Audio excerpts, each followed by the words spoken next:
Hello, I'm Jim Miller. I'm here with Terrence Moore. Reggie Cronkite Turner has the night off. The Flip Side starts right now.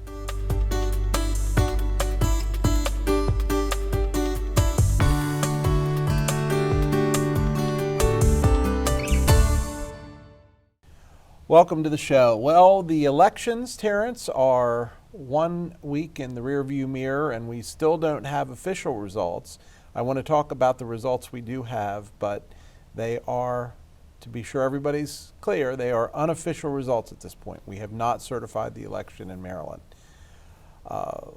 First of all, generally, any lessons learned for you from this election cycle? From the national standpoint, completely surprised. The Democrats did a lot better than I thought they were. Here locally, not too many surprises. I think we were kind of in line in a lot of the races that we looked at. I think probably the biggest shock to me, if I say local elections, would be with Jason Millott. Yeah, we're going to talk about that office for sure. Right. But yeah, I would agree with you, and I would say honestly, and there may be other counties throughout the nation that had the red wave that they were talking about, but certainly Washington County had a red wave, and I was surprised at some of the results as well. My takeaway lesson is never try to second guess the electorate, because they do indeed have a mind of their own. And I think, I still believe that the independent voters have a lot to do with that, because they don't get to vote in the primaries and they are unknowns. But it was an interesting night. I would also say, from my perspective, trying to get election results in Washington County through traditional media outlets was nearly impossible. Yes. There was just not a good source. I couldn't, I looked all over the place, on the internet, on TV, on the various stations, and there was just not the coverage that I had hoped for. Yeah, definitely. I think locally, media could have had a greater presence. Unfortunately, our primary media is the Herald Mail, which comes out. They can't send out papers every hour in the hour. So there is that. They do have a website, though. They do. Yes, they do have a website. That's absolutely true as well. But I didn't see the reporters out there. No. And I didn't see the activity that you expected for such an important election. Especially with the number of seats that were up here locally as well. So hopefully we see better in 2 years, but who knows? Let's start at the top of the state races and go down from there. Governor, right. Lieutenant governor. It was Westmore and Aruna Miller against Dan Cox and Gordana Schifanelli. Mr. Moore won, I think it's fair to say, handily. 62.71% to 33.96 is the latest numbers that I have. Almost double the votes. Yep. Surprised? Not at all. I think we knew with the state election that he was going to take it, but here locally, he had 36.94% of the votes to his strongest opponent. Cox came in at 59.89%. So a complete opposite to pretty much from what we've seen statewide to what we've seen here in Washington County. Do you think there was a Republican that may have run in the primary that didn't make it through that might have changed those numbers? No, I think he has such strong momentum. I think his momentum has been building, and he came with an almost flawless resume, and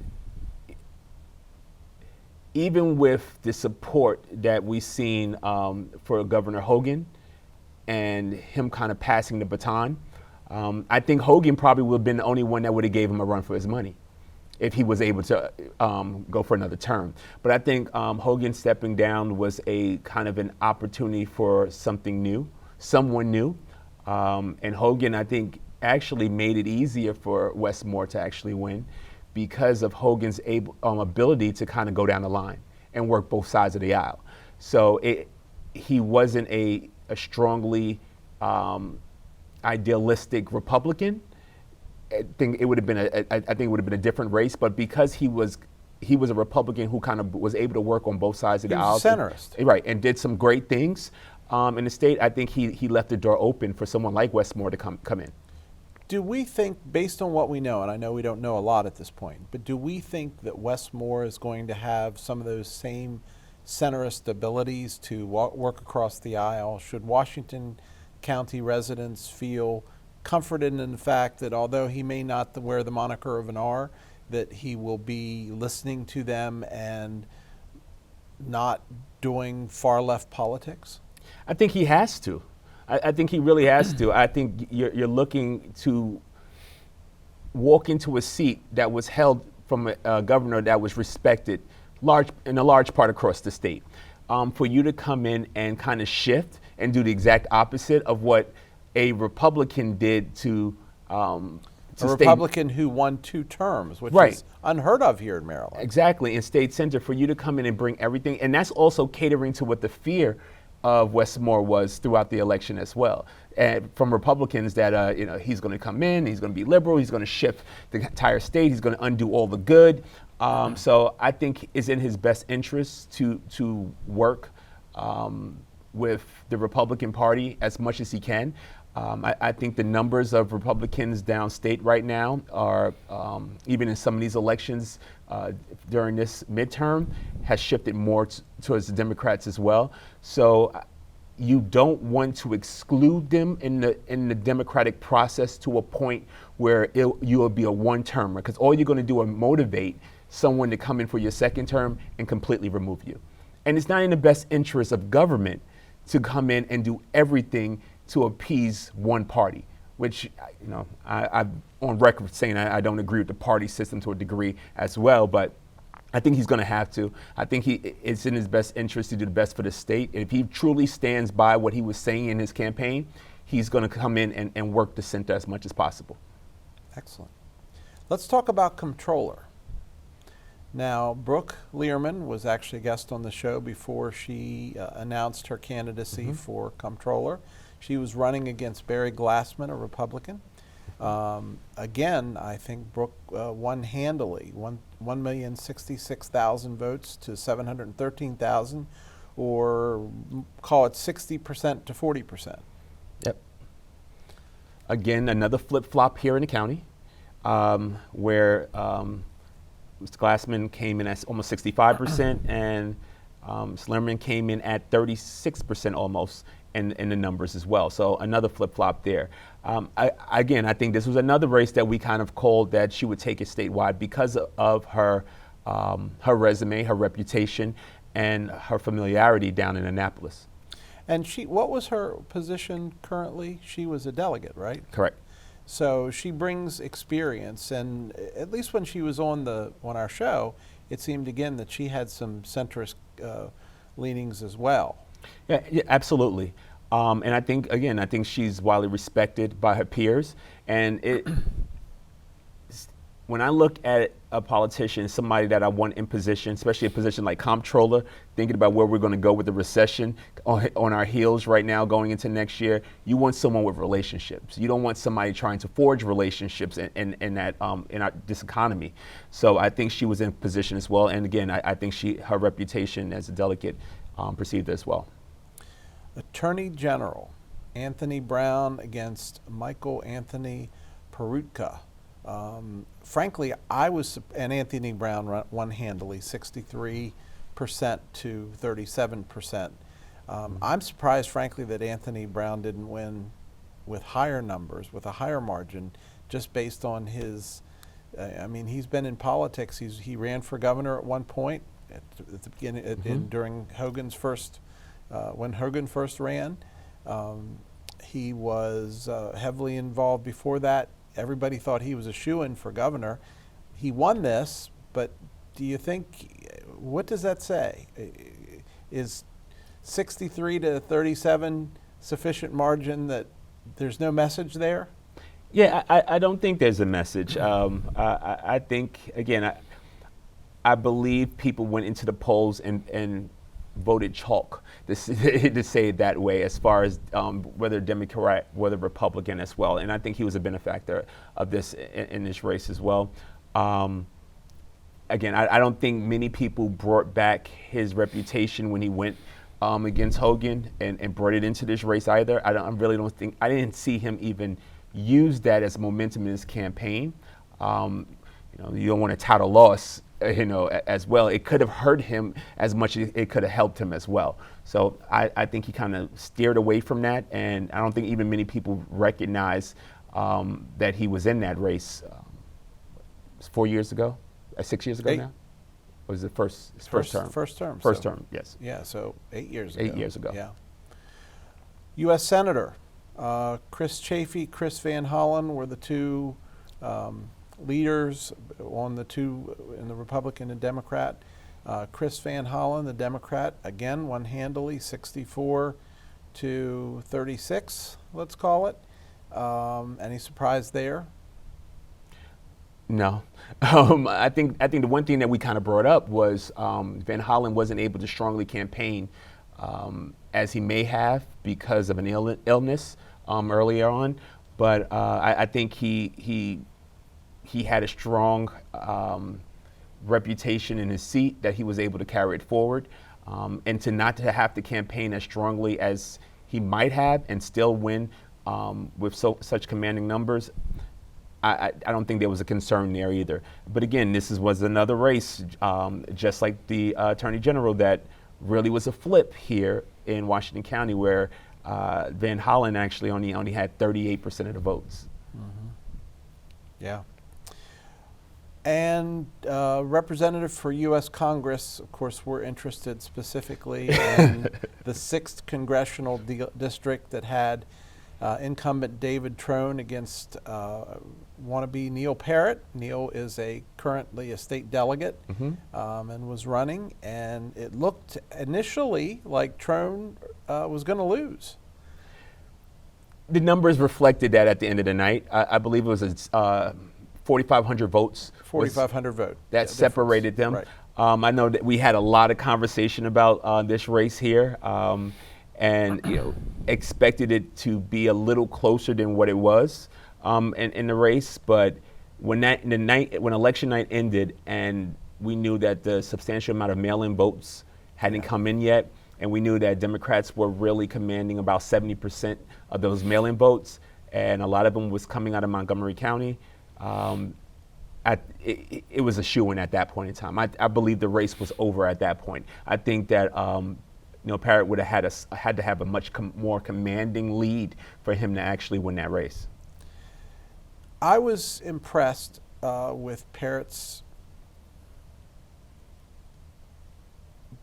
I hate to say behavior, but behavior after the race. I think he apparently called, and when he realized the numbers weren't going his way, and I mean, technically they're still not official, although there's a 14,000 vote difference at this point, so that would be hard to make up in my view. Yeah.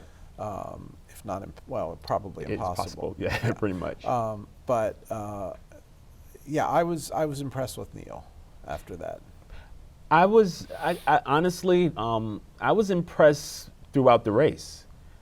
It was run pretty clean for the most part. His side was.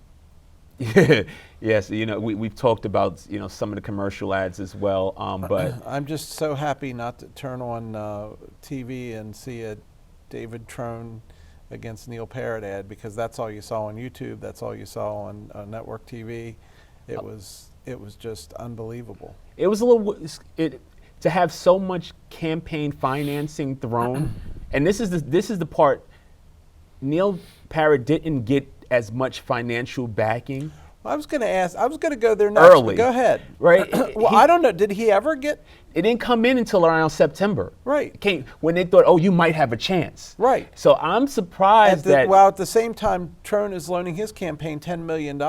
Exactly. So that $10 million went a long way with campaign ads. It went a long way even down the ticket and down the ballot to some of the other Democratic candidates as well, to help them. Not that they all won, but it was money thrown into, otherwise they wouldn't have received. But what would have happened if the Republican Party had thrown money at Parrott a lot sooner in his race to remain a little bit more competitive right. from the marketing ads and overcome that? And to dispel some of those I won't call them half-truths, but certainly they were spinning some tales. Yes, absolutely. I think some embellishment, as which always happens in campaigning and election as well. But I'm not saying that it would have been a huge difference, but it may have had some impact if some dollars were actually spent and thrown that way.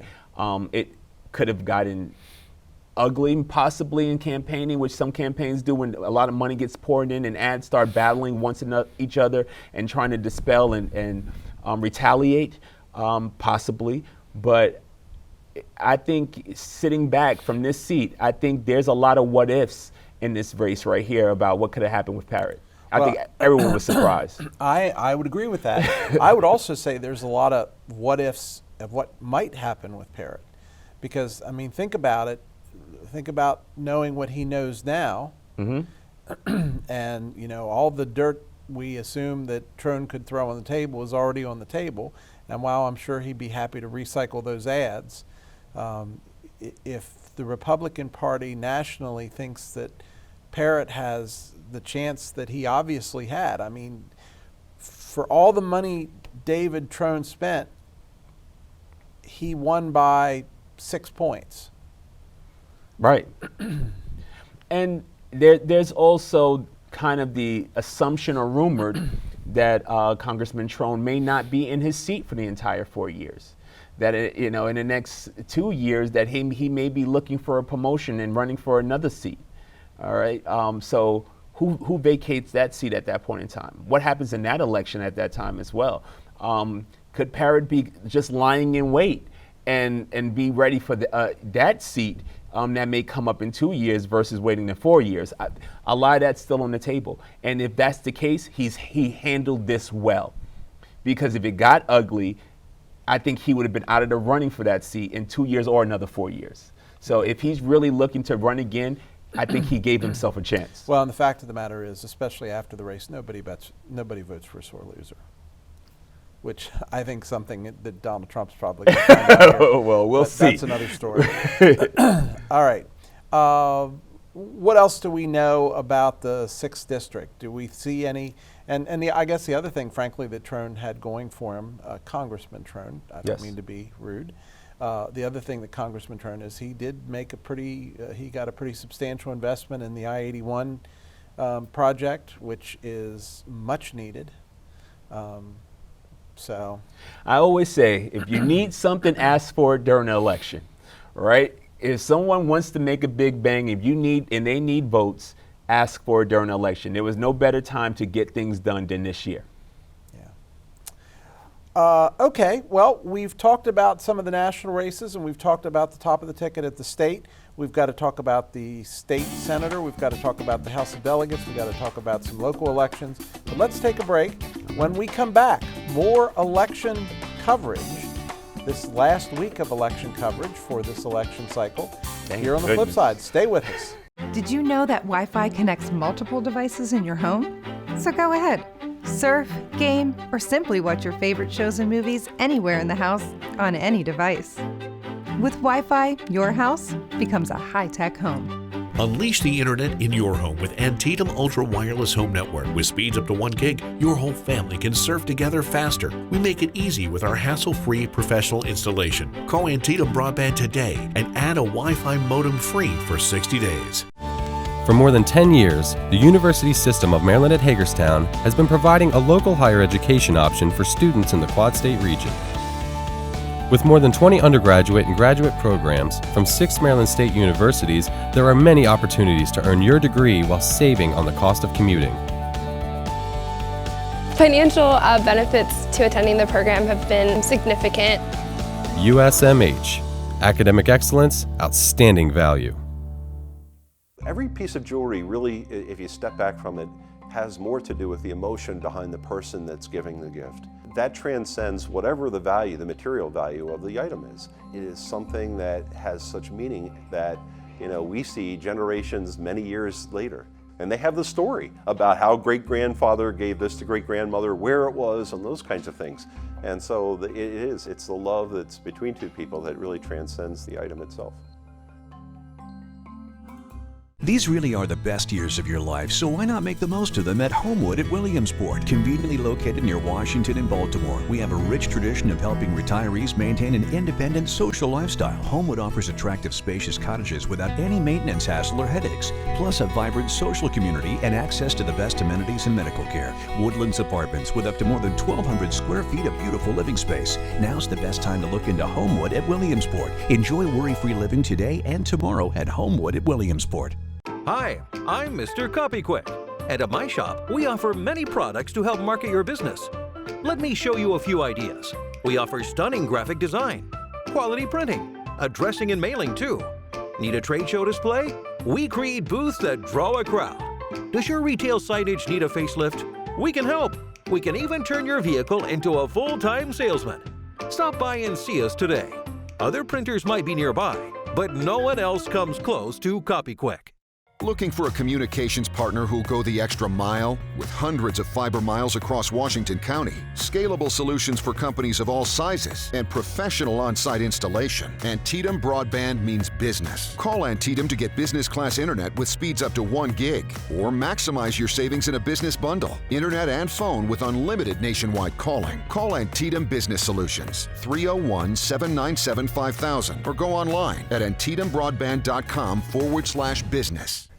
Welcome back. Well, we're doing our final set of election coverage here tonight, Terrence, and we are on our state senator for District 1, Mike McKay, against Michael Dreisbach. I thought this was going to be a runaway race, and it certainly was. 73.5% to 26.26% in favor of now former delegate McKay. Yes. I think that's the right decision. I don't know a lot about Mr. Dreisbach. I will tell you from my perspective, and again, I tend towards centrist. Mr. McKay is largely a centrist, and I don't think he's going to do any far right things. I think he's going to work across the aisles. I think the issues that he communicated to me and during the election cycle are probably worthwhile issues. What say you? I agree. I can't say anything negative about candidate Dreisbach, but I can only speak favorable about what Delegate McKay has done. And that's not a difficult decision when you go into the polls. No, it's not. So, and again, And that's the problem, right? You really have to, when you have somebody who has a reputation, you have to show that you are more qualified to do a job that you haven't held. And that's an uphill battle in most cases, unless you have something that you can really drive home, or there is a divisive issue on the table. And I didn't see that in this race. Yeah. So, and the other thing I respect, and Mike McKay is a small business owner, and frankly, I think that means something to me. You know, people told me before I owned my own business that there would come a time where you would look at it and say, oh my, I have payroll this week. How am I going to do that, in the early days of the business? Absolutely. And until you have to have that fight in your mind and figure out how that's going to happen in some cases, it's tough. And it's funny because I think that's the transition we've seen generationally. You go back decades when the farmer was the kind of person that you really wanted to trust because they had that work ethic. Right. Then it became the factory worker was the kind of person, a union guy that you really wanted to trust. And now it's about the small business owner. That's the era we're in right now, because a lot of decisions and laws that are being pushed down right now have immediate impact on running the businesses that support communities and being the backbone of our economy now is the small business owner. So I think absolutely, I think you want somebody who's had that rough time. So that's somebody who was up late at night wondering, not only how do I feed my family, how do I make sure the families of the people that work for me are fed day in and day out? And that really guides your decision and centers you in your decisions as well, and makes you a little less radical, whether your employees are Democrat or Republican. So I think a lot of people think of that, and especially when you're respected as a small business owner, that carries into you being respected as a politician. Yeah, for sure. All right, State Senator, District 2. This one was, in my mind, not even contested. Paul Quarterman versus Sean Demetrius Perry. There again, I have nothing bad to say about Mr. Perry. No? But Paul Quarterman is just, I mean, he works for this community every day in Annapolis, and I think he's done a great job. He has championed a number of very important projects for us at the State House, gotten a number of those funded. He was a former delegate. He was appointed to his senator position, and that is, I know I have been critical of the Republican Central Committee for many issues in the past. I would tell you that in my mind, that's one they absolutely got right. You know, if it's given to you, then show me you could have earned it. And he's done that as well. You know, he's been appointed, but he had to win the next race. He did it in his position as delegate. Now he's done it in his position as a senator. You know, he's got a little head start by being appointed, but he's done the work to support that. So congratulations, not only to him, but to everybody who either won or lost in this election. I still say this is outside of being a voter, this is the next to pretty much really taking on a responsibility to helping our democracy. So no matter how we may have our opinions about anyone that ran in these races, there has to be a level of respect for even putting your neck out there and taking time away from your jobs, your family, or whatever to make that sacrifice to want to be a representative of the people.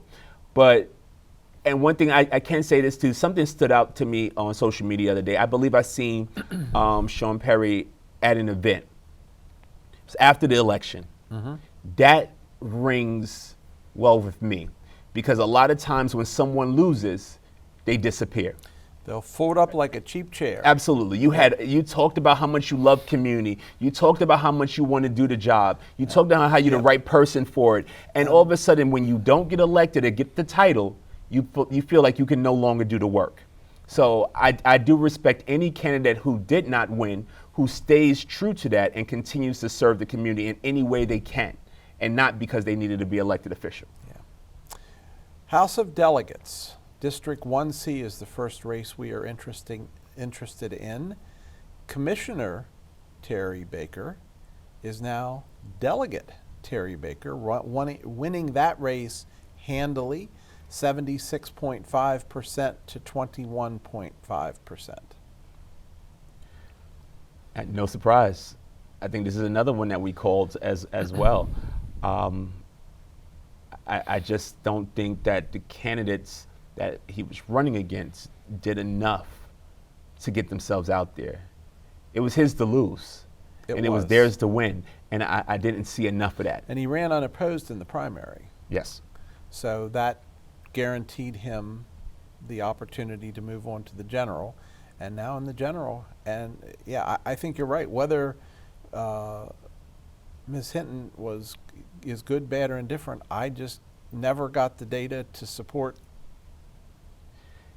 And he had name recognition. He did. And you can also see it because in most of these races, the Republicans took a hit in mail-in votes. He came on top in mail-in votes against the Democrat and the Green Party. So that spoke a lot to his name recognition as well. Yeah. So I really think that I didn't say he's coasted to this, but I think he was favorable from go. Yeah. House of Delegates District 2A. We had 2 seats open in that district. It's a larger district. We had Bill Valentine and Bill Wyville, and obviously they both got in. I was surprised that Bill Wyville was not the top vote getter. Yeah, but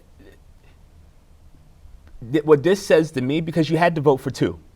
Well, you didn't have to. You didn't have to, No. but we talked about this. You could vote for 2. Right. We talked about this before. A lot of people don't understand when it says for up to, they just vote for both. Right. And this showed only, 30 people chose, 30 people chose not to vote for both.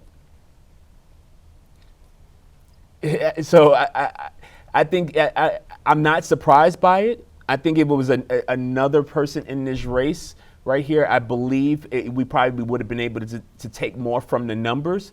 But I just believe most people went in there and said choose up to 2, and they just chose both names. Okay. So you're saying I'm reading more into it than it's probably there. Yeah, yes, I would, because it wasn't, either or. So I think no one really had to make a choice, but they could have, but they didn't have to. And because of that, the numbers are almost identical. District 2B. This one, we had a seat flip. We went from, this was the only exception to the red wave in Washington County at this point, I believe. It was. Brenda Chame, Republican, lost, frankly, handily to Brooke Grossman, 46.5% to 53.3%. And you say, well, it's only a difference of 600 or so votes, but when you only had 8,758 votes cast, that's a pretty significant difference. Yes. We knew this was going to be an uphill battle for Brenda anyway, because of the makeup of this district. Right. It's primarily Democrat. It was her. It was her challenge to flip Democrats Republican. And I don't think she was able to do that. And we talked about this. We went from 45 to 55 to 50 to 50. We were in this range, and this is pretty much where it kind of fell out at, 46% to 53%. And I think that was her challenge. This was one of those races that got ugly, with some of the campaigning and some of the ads, some of the commercials, the so-called threats of violence that was reported in the paper, or not threats of violence, but fear of violence that was communicated as well. And I think it got to a point where it was one of those probably the most divisive of the races throughout. And I'm not surprised of the outcome, but just like anybody else, now it's time to do the work. Hopefully they can both put aside some of the stuff that was used in these campaign ads that were in our mailboxes, that we've seen on social media, in the papers, and some of the stuff that had nothing to do with what is needed. Because this is also probably a district that will need a lot of reform and change and support, especially as we go into this economy, go through this economy. So it's going to be a task that Ms. Grossman is going to have to take on, going down to Annapolis, and doing so with Republicans surrounding her from this area. She will be the only Democrat going down to Annapolis.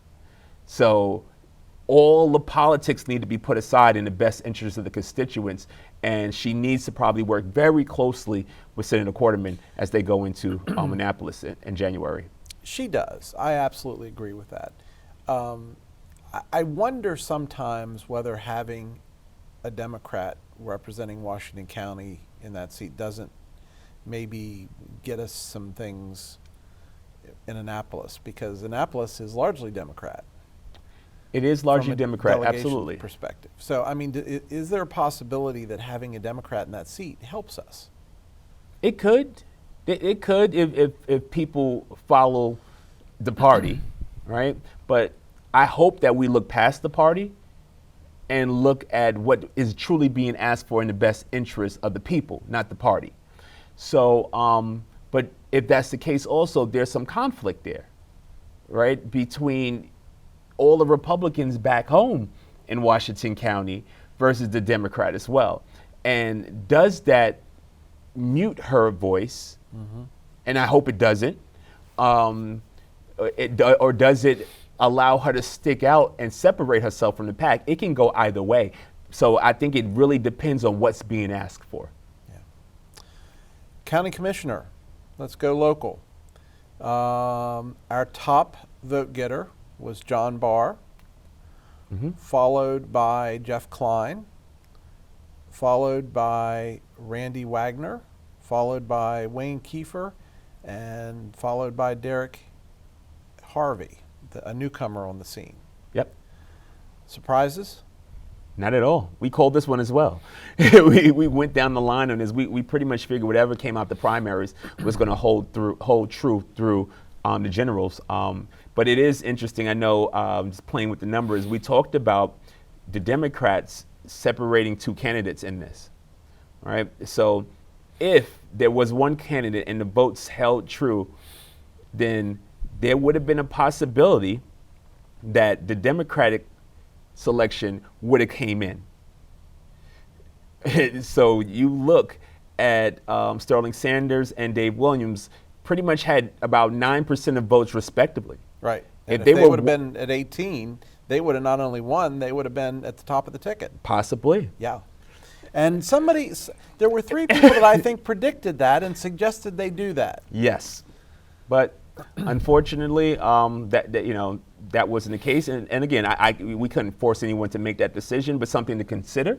But we have an all-Republican county commissioner office. Well, but on the other hand of that may not be true because you could vote for up to 5. You could. Right? So the total vote count was, well, 100. No, it's exactly because people didn't choose 1 or 2. Yeah, okay. The numbers, you can look at how close the numbers are. You can see that people consistently went down the line and they picked all 5. And if they were a Democrat, they picked 4, and they picked 4 Republicans and a Democrat. Yeah. But my point is, Democrats probably voted for both Sterling and Dave. Right. So. Right, and then voted for 3 other Republicans. Right. Yeah. Okay. Well, we'll see. So theoretically, then, John Barr will be president of the county commission this year. Yes. And to remind our viewers, John has a long history of serving the community in a county commissioner position. And in fact, just before his last service ended, he was also president of the Maryland Association of Counties, which is a pretty big deal. Mm-hmm. So I think we'll see a lot from Barr, Mr. Barr. He's one of those examples of after he was removed from his seat in that election, he kept doing the work. Yeah. He stayed in the community. He kept serving. You know what? He did a lot of work before he ever ran for any office. And that's consistency. That's what I want to see. Yeah, for sure. Okay, Judge of the Circuit Court, Joe Michael. Well, guess what? Unopposed, no issue there. So we're good with that one. Yeah, unless he would have lost to write-ins, then that would have been embarrassing. That would have been very embarrassing. Treasurer Robert Matt Breeding is our winner there. Clerk of the Circuit Court, Kevin Tucker. This is the UG one for me, Register of Wills.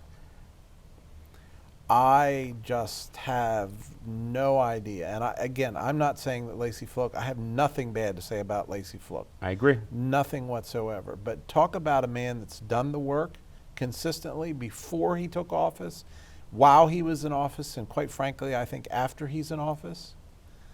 I don't know what his post Register of Wills career is going to look like, but I can't imagine that there's not going to be some corporation in Washington County that's going to want to scoop him up very, very quickly, because he is he's an articulate, intelligent, committed.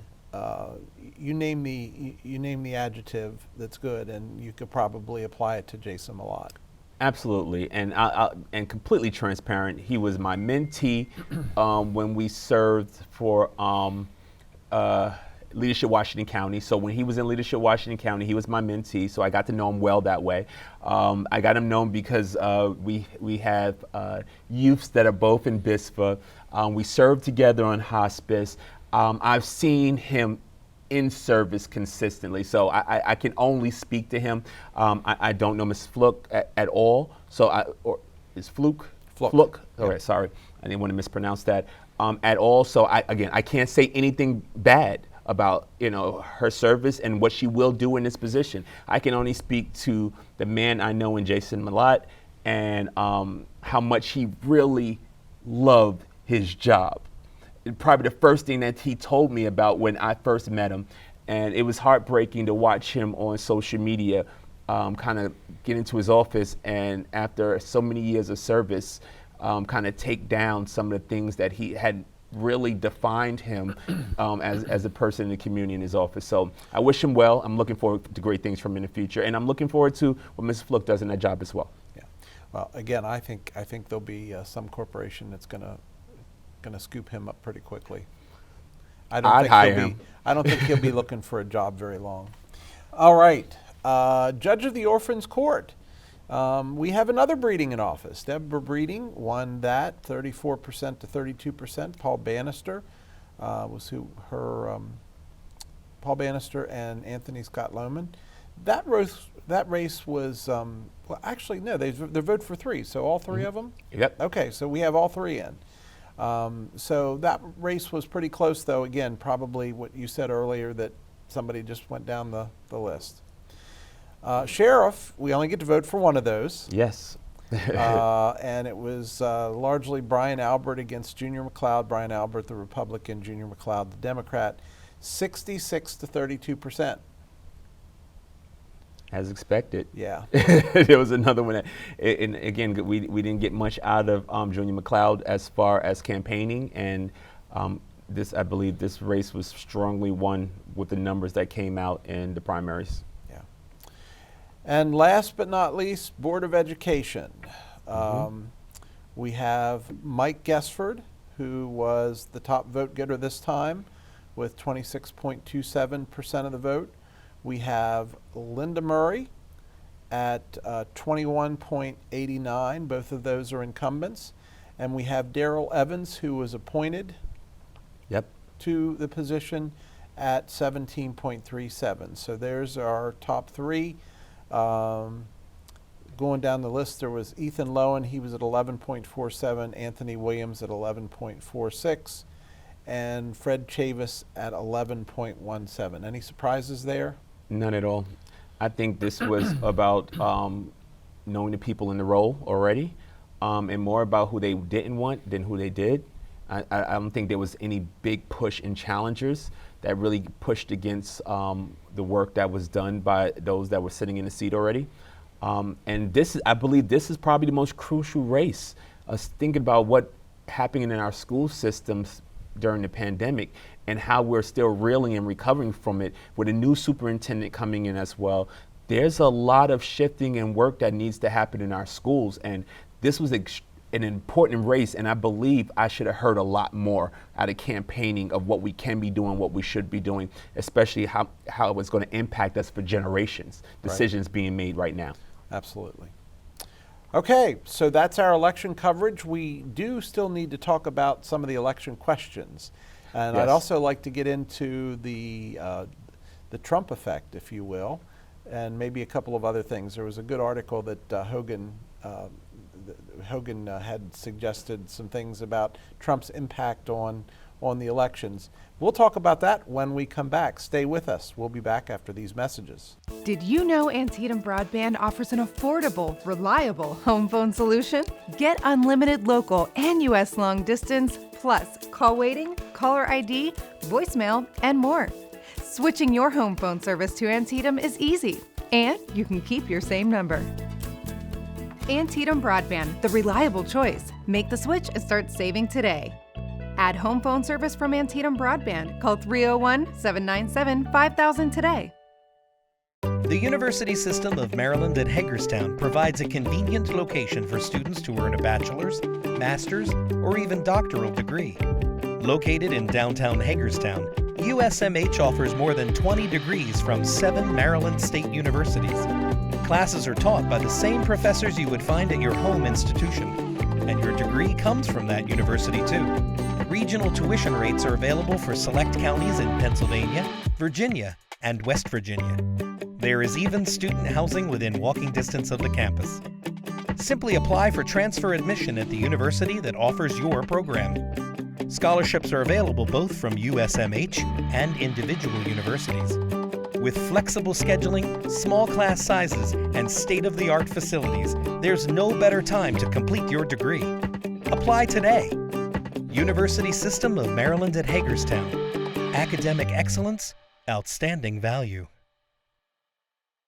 We see, and there's pictures embedded in my mind of, for example, a little 3-year-old girl who's carrying bags of things that her mom had selected, and her mom before her is in here as well. So generations where you can see that this is a special place, something for them to be able to select a neat gift, and to see that transcend across generations is just a great thing. This is what it can feel like when you outgrow your internet speed. Chances are you have more internet-connected devices in your home than you did a year ago. Switch to Antietam Internet for the right fit for all your devices. Antietam Broadband delivers the speed and reliability you need with professional installation and no contracts. Sign up for internet service today and get speeds up to 1 gig. Call or visit AntietamBroadband.com. Welcome back. Well, the last part of our election coverage for the night is the Constitution, or the questions that were asked on the Maryland ballot, and there were several this cycle. We'll save the best one for last, Terrence. Question number 1, Court of Appeals and Special Appeals, basically renaming the Court of Appeals. That passed 74% to 25%. No surprise there. I read that question when I got my ballot in the mail, and I thought, okay, why do I care? Right, yes. Do you care? Not extremely. I mean, what is the consequence of that action? I think it's the presumption of power that may come with a title change. Okay. We see it in businesses all the time as well. Trust me, from a human resource standpoint, the worst thing you could do in a business is change people's titles. They go crazy. And if you start changing and renaming department and groups, it can rub people the wrong way, or give people the assumption that they're being demoted or they're being promoted in some way, and then that's a whole other thing that you got to worry about. So I think where's that's my the salary only thing. increase? You just promoted me. Exactly. Where's my salary increase? All right. Question 2, Legislative Department eligibility to serve as senators and delegates, place of abode. Essentially, what this says is that if you are going to hold an office, you need to reside in the district that you are holding the office for. Duh. It just makes sense, right? If I want somebody making decisions to represent me, I want you to understand who you're representing and the conditions I'm living in when you're acting as a representative. So, and you can't do that in a month or a week. You need to really spend some time and really understand the community and the culture you're representing. So. And I think the voters agreed with you on that. 90, or at least 89.94% of them did. Only 10% voted against the amendment. Number 3. I would love to ask them, if somebody from another country that came in and decided to become president right away, would they vote for them as well? Yeah.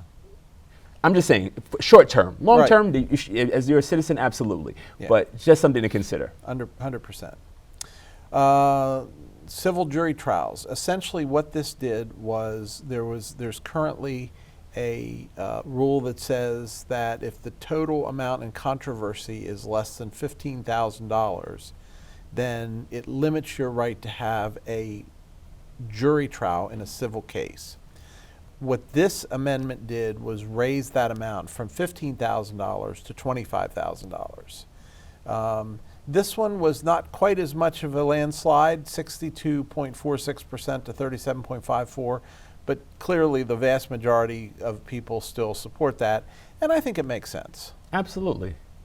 Absolutely. I think you want to be able to have a jury trial when appropriate.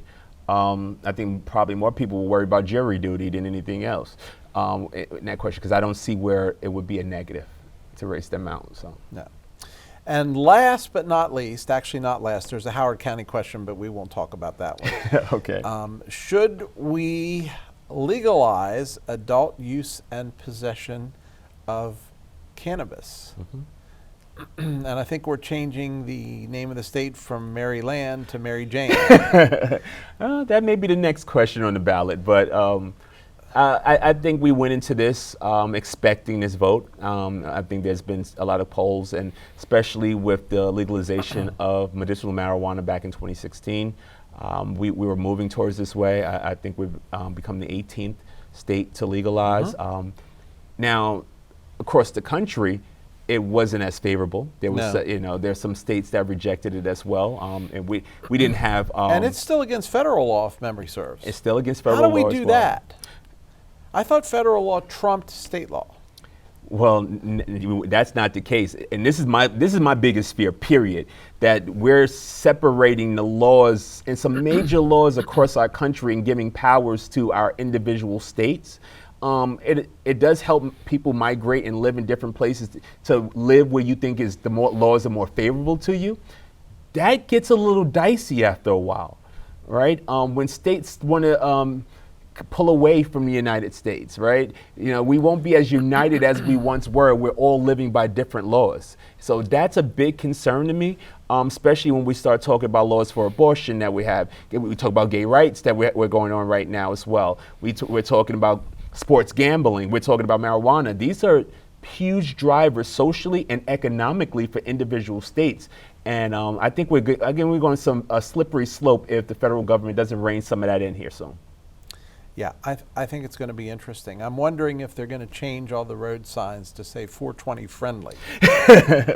Well, again, that's another concern as well. Even driving, I've had some conversations with individuals, because there is no real-time testing for marijuana in people's systems, and what the impact is going to be, and in work and human resources, and that's a lot of things that have to be kind of hashed out across the country as we move to recreational, if we continue to move to recreation. But as of July of 2023, state of Maryland will be legal recreational. Yeah. Let's talk about the red wave. We know that the red wave happened in Washington County. It may have happened in other counties across our nation. It didn't happen nationally. The Democrats fared a lot better than most thought they would. Including myself. Tell me why. Why, in your opinion, and obviously we're not election experts, but what happened? I know that. Was it election fraud? No, it wasn't election fraud. Okay. At least we're clear on that. And thank you for every pollster and everybody who volunteered during the election as well. I know there was some sketchy moments and some concern and some threats as well that were out there and getting people to come out and serve in the polls. So thank you for everybody who did so. We appreciate that a great deal, because you shouldn't be put in the threat of harm for doing your civic duty. Right. So that aside, and the echo of election fraud didn't even come out of the election as I expected. Which I was as happy well. to hear. I agree. But what did come out was everyone turned to Trump.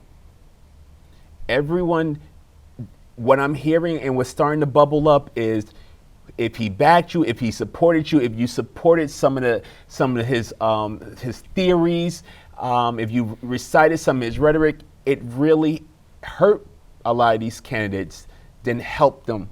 So if you wore a MAGA hat, and I give this to you as well, because you've been saying this consistently on the show, that his impact wasn't as penetrating in the Republican Party as most believed it was. It was just louder than the Republican Party than what it was. And this is a case where the squeaky wheel is truly the problem. Absolutely. And I think a lot of people, those candidates that really supported him and stood behind some of that and thought the opposite, that the squeaky wheel was on all four tires, that they put themselves at a place where internal to the party, they were rejected. Governor Hogan was on CNN and said essentially that former President Donald Trump has cost the GOP the last 3 elections. And he suggested it's time to reassess what's important to his party. Thoughts? Exactly what you said. It's true. It's true. It's pretty much quieting the squeaky wheel, because that's what everyone's paying attention to. How do you quiet Donald Trump? You have to separate him. I think there's always been. But he still has, his supporters are still fans. I mean, they're huge fans. Look at the. He spoke for an hour the other night when he announced his what? Candidacy for president of the United States in 2024. Yes. And he had a lot of people at that rally. Yeah. He also said that he was the one that ended the coronavirus pandemic, and he handled it immediately and swiftly, which we know that wasn't true. He boasted about what he did for the economy. He said some things that if anyone that was truly listening had any kind of awareness and took the time to fact check it, which no one had that kind of time, he's saying the same thing. He's becoming a broken record, and the party has to. And he's still getting press. He's always going to get press. Well, but going back to a statement I've made 100 times on this show, there's no such thing as bad press, only press. Yes, yeah, and in this case, absolutely, because people are going to listen. And he's entertaining. Could he win again? No. Okay. No, because I think what he did was when he came out against DeSantis and Florida, DeSantis, that put him in a bad position because they were aligned in some ways at some point in time. He pretty much made a threat that he had documentation that he was going to release if he ever tried to run against him. So you're pretty much telling the Republican Party you will be their nominee no matter what. I don't think that's going to sit well. Let me say that. I don't think it's going to sit well with the party as nominees come up in the coming years. As we look down the road to 2024, well, actually, let's back up a second. So one of the other reasons I think it may not have happened, and I don't discount the ability for Trump to have harmed the Republicans, but one of the other reasons that I think it may have happened is if you look at a lot of these blue states, they're losing population. Yes. And they're losing population to what states? The red states. Now, I'm not suggesting they're doing that as a method by which to gain votes, but the fact of the matter is, while they don't want California and the 70% income tax or whatever craziness is going on there and the no water and all of the other problems, they do want the democratic principles in these red states, and they're going to vote Democrat in the red states. Yep. So the states are theoretically, in my view at least, potentially becoming more purple than they were red. Absolutely. We just kind of mentioned with some of these independent laws that are happening state by state, you get to pick and choose where you live, what's best interest of you right now. Because of that, there's a big migration that's happening across the country to specific states. And it's also, and a lot of people are moving out of some of the big cities. Because we work from home nowadays. And that's another thing. I can take a job in anywhere in this country and live anywhere else. So I can live in a state that is favorable to me economically, to my family, and to my beliefs, and still work in a state that doesn't. So I believe that's going to happen, and I believe the map is going to get more and more purple as time goes by. So let's talk about 2024 presidential candidates for a minute. Let's say that President Biden decides not to run. Please don't. And I have nothing against President Biden and his administration. I just think that he will do more of a detriment. Can Kamala Harris win, though? I believe they're keeping her insulated enough to do so. And is she primaried? I would think she would be. Yes. And who's her primary? Who's her principal primary challenger? The name that I keep hearing is California Governor Gavin Newsom. Okay. Yes. I've heard that as well. California's a hot mess. Yes, hey, it is. let me do for the country what I've done for California. I'm not sure that's a winning strategy. No, it's not. And what about Republicans? DeSantis? Hogan? I think Hogan hopes that's the ticket that he has to run against. All right. Okay. Well, enough about elections. I think we're out of time at this point. All right. The election cycle is over. We'll give it 2 weeks off, and then we'll start talking about 2024, and we'll be two weeks behind everybody else that's talking about it. And Turner could put away his calculator. I'm tired of seeing the calculator. There you go. All right. That's all the time we have for tonight. We hope you will like us on Facebook, follow us on Twitter, and send us your feedback to feedback@flipsidetv.com. That's feedback@flipsidetv.com. Most importantly, we hope you will join us again next week for another trip to the flip side. Good night.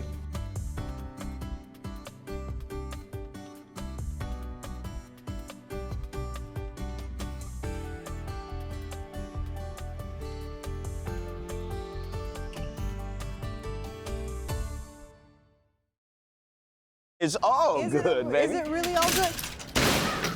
If you love me enough to routinely test your handyman skills, not to mention the strength of your marriage, then of course you'll visit nhtsa.gov/the right seat to make sure I'm in the right car seat.